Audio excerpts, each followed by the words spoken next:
Hello and welcome everyone, my name is Madals and this is another StarCraft 2 England cast. Today guys, I have got what I think is game 2 of a best of 3. It is between Capoch, the green Protoss player in the top right, and DIMAGA, the red Zerg in the lower left. It is definitely a custom game, so that's how I know it's not a ladder, due to the colours. But I don't actually know if it's a best of 3 or just like a couple of best of 1s. I did sign off game 1 as a kind of an end for going to remind people to get to game 2, so hopefully anyone watching this were the more ingenious of the bunch who remembered what I said at the start and also read the title and will probably come and check this out. But anyway, for those of you who didn't watch game 1, pause the video, go and check it out because it was pretty damn awesome. It was a really nice play by Capoch and also DIMAGA did well. So really interested to see how this game goes, whether it will be a 2-0 or if we'll go to a third game. We'll wait and see. Now the map, Cloud Kingdom, is a nice map. The focal point of everything though is going to be here. This nice little thing, the third base of DIMAGA, because this is a big area, this is a big area, and basically that means that it's going to try and get killed. And essentially, on Cloud Kingdom, you know the Protoss is always going to fast expand, you know the Zerg always going to take this third base quickly, and if it dies, then, well, the Zerg player is in a lot of trouble. If it lives, then the Protoss player is in a lot of trouble. So, it really does all come down to that. A two-base play almost guaranteed out of the Protoss here. So I'd say as Zerg players, play a bit more defensive on this map. Really think, how am I going to not lose here? And if you do that successfully, you tend to win. I don't have any statistics on that to back that up, but it is true. If anyone does have any statistics on that, leave it in the comments below. That would be awesome. So I'm hoping everyone has watched game 1 now, so obviously let's talk a little bit about that. Well, obviously Capoch, he went for that kind of aggression at the third, meanwhile dropping into the main base with those Zealot sentry, and he just kept in there for like ever. It was probably the longest period of time I have ever seen a drop like that stay. Either the Protoss player knocks out the main base fairly quickly, or a force field's missed and it gets cleaned up. But it just carried on and on and on and on and on and on and on, and DIMAGA threw down loads of spine crawlers and all of that sort of stuff, and somehow Capoch went on to win it.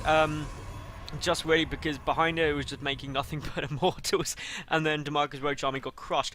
But anyway, back to game 2. We've got, of course, Forge first. There goes down the Nexus. Pylon blocking both the natural and the third. That is going to be absolutely infuriating for DIMAGA. This is such a big delay, and of course it's so common for Zerg players to basically get blocked to the natural and think, oh well, I'll just go and take my third first, and the Pylon actually gets cancelled down here at the third base as well, so this is being really frustrating. If another one's going to go down, it's going to have to go down soon though, because that probe taking an awful lot of damage. There is enough money for the Protoss player to do that, but no, there goes down the natural, and the third base should follow it almost instantly, so both bases delayed quite substantially, and that is never, ever fun. Looking here, the gateway down, no gas at all for the Protoss player, just getting the first one now. The Zerg player won't get gas for quite a while.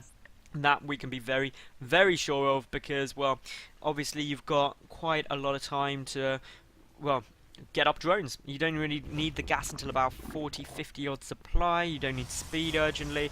Again, other timings, Roach 1, 6:37 minutes, Evo Chamber straight after ideally, and then you're pretty much golden. Now looking here, I love this from DIMAGA.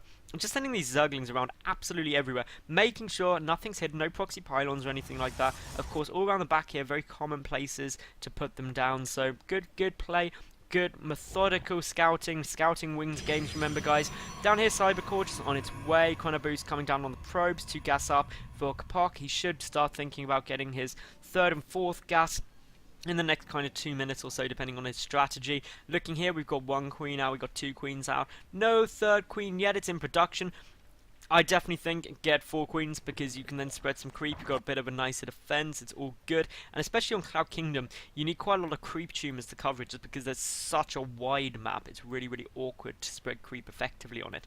Now, looking around, obviously the Cybernetics core has just finished. We've got the +1 Protoss ground weapons on the way. The Stalker on its way out as well. The Zealot is somewhere. Where are you, Mr. Zealot? Are you just chilling somewhere? There we go. So the Zealot, again, not taking a watchtower, can go and take that out. DIMAGA got a much better map control, and now can of course see the Forges researching something. That's a good little hint of what's going on. And Stargate rather has been thrown down, so one gate Stargate, which can be very, very potent. Of course, on this map, you've got some dead space here, which allows darting in between the main and third. Of course, you've got this area around the back as well, so the natural's a bit exposed to airplay as well. So I'm thinking we're going to see lots of Phoenix, to be honest. They're very, very good, especially at harassing the mineral line. And that, ladies and gentlemen, is why about 10-15 seconds ago, you get both your Roach Warren and your Evolution Chamber. Because that way you have Spore Crawlers available and Roaches available in case they're going to attack you with loads of gateway units. So, yep, just proving a point as to why you should always get those down. And for the moment, DIMAGA, well, he's getting his 3rd and 4th cast now. A Void Ray actually on the way out. The Evolution Chamber and Roach getting started really quite late, actually, about 7 minutes 40. And that is, if there was a big push coming, that could potentially be dangerous. And of course, we've got 3 more gates adding on here, so it's going to be a 4-gate Stargate play. That Overlord just kind of basically floating around, seeing if we can see anything. Bit of a mistake here by DIMAGA. It's only tiny, I know, but misrallied those drones, which means they are not mining. So that is quite actually a bit of gas mining time missed out there, which you cannot afford. Of course, out of the lower league, something like that, I wouldn't even notice because there'd be way, way, way bigger problems potentially. But for the time being, obviously, at this level, any tiny mistake can be absolutely huge. Now, as you can see, this first Void Ray out is going to get spotted by that Overlord, though. But that's good because DIMAGA already supply blocked, but he's getting 5 more Overlords ready to deal with that. But of course, losing one is always frustrating. This is of course a lot of production time DIMAGA is going to be losing here, which again, very, very annoying. He's getting more Overlords up, having to get 9 at a time. And looking here, obviously getting his 5th and 6th gas on the way. The Void Ray is being followed up with another Void Ray. That is quite interesting. We can have 3 Void Rays on the field, so no Phoenix at all. And that is really quite unusual, to be fair. You tend to see far more often one Void Ray with quite a few Phoenix, or maybe even just Phoenix alone. A lot of these Overlords all rallied up to the same point. The Queen's injecting well. We've got the Macro Hatch on its way down. Spore Crawlers on their way down at every... Nope, just to the 3rd.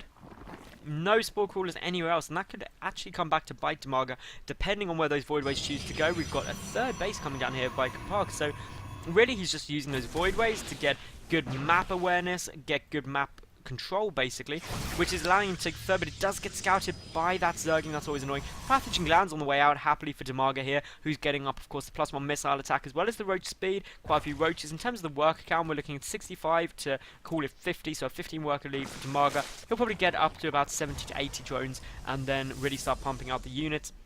Up here, of course, for Capoch, he's getting up the +1 ground armor. He does, of course, have the +1 missile attack, but no Twilight Council, so he can't start that +2 weapons upgrade, which could be a bit of a problem. The Infestors on their way.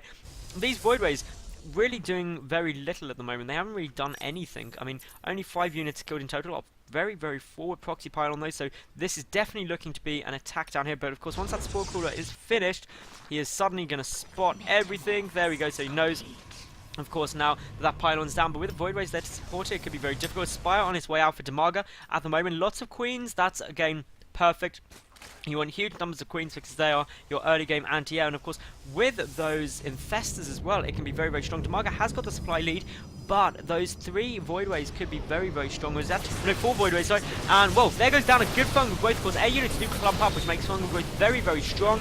And we've got good engagement here. Infested Terrans getting locked down by those Infestors at the back. This is good, but for the moment, it looks like Capoch is gonna fall back. He doesn't want to engage those Infested Terrans at bad angles or anything. The Void Rays are doing good damage to everything. The Infestors are now pretty much wasted supply now. All the energy has been blown. No Spire is going to be up for an awful long time. And Capoch's push is doing a great amount of damage for the moment. The force field is absolutely brilliant. The Infested Terrans are trying to do some damage, but again, focused down incredibly quickly. Got more reinforcements coming in. We've got more Queens coming in, more Zerglings coming in. But for the moment, Capoch's push looks pretty much unstoppable. Good transfuses going off though from DIMAGA. The Void Rays falling backwards. They don't want to get taken down. Great micro by Capoch at the moment, keeping all 4 Void Rays alive. That is absolutely fantastic, and it looks like for the moment this push is not going to be stopped. I mean, we should get another wave of Warpins. There we go, they're on their way through. This 3rd base being evacuated by DIMAGA. He is doing absolutely perfect at the moment. And well, this 3rd base, it is dead, and once that 3rd base is dead and gone, to be honest, it is exceptionally difficult for Zerg players to come back from it. A pylon coming down even closer. That's another reason to make sure you join your bases with creep. We've got quite a few overlords exposed there. They could get picked off very quickly, which would potentially supply block DIMAGA if enough of them get taken down.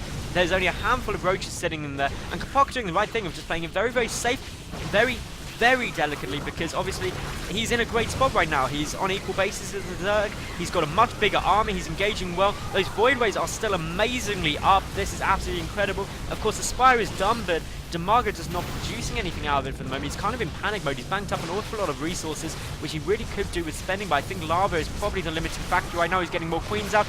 These roaches getting absolutely destroyed at the moment, though. One Voidway has finally fallen. They're not indestructible, but as you can see, the Queen's getting taken out now. Obviously, the Overlord's going to get focused down by those Voidways. The Roach is trying to push through, but that is pretty much the end of DIMAGA's army. And as you can see, Capoch is now taking the supply lead quite substantially. And of course, I think that's going to be GG, and DIMAGA agrees. And yeah, so that was definitely a best of 3 as far as I can see. And Capoch takes it 2-0. So that's absolutely beautiful play right there. I hope you did enjoy the cast. If you did, please subscribe. And if anyone knows what competition or tournament this game was from, please let me know. It'd be absolutely amazing to know that. Anyway, thank you very much for watching. I'll see you tomorrow for yet a new game. Bye for now.